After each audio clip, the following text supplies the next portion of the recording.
নমস্কার, সকলকে আন্তরিক অভিনন্দন, শুভেচ্ছা, সর্বোপরি গুরুর চরণে প্রণাম জানিয়ে আমি আচার্য শ্রী অনির্বাণ, অ্যাস্ট্রোলজার, বাস্তুবিদ এবং নিউমারোলজি স্পেশালিস্ট।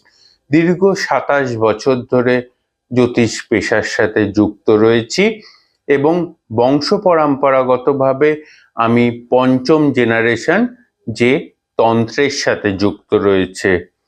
দীর্ঘদিনের এই এক্সপিরিয়েন্স থেকে আজ যারা সত্যিকারের ভালোবাসার সমস্যায় ভুগছেন তাদের জন্য একটা ছোট্ট এবং খুব গুরুত্বপূর্ণ টিপস। জোয়ারের জল নেবেন, জোয়ারের জলের মধ্যে 5 ফোঁটা কাঁচা দুধ দেবেন। জোয়ারের জলের মধ্যে 5 ফোঁটা কাঁচা দুধ দেবেন, সেই জল দিয়ে স্নান করে নেবেন সপ্তাহে 3 দিন, সোম, বুধ, শুক্র। ভালো থাকবেন,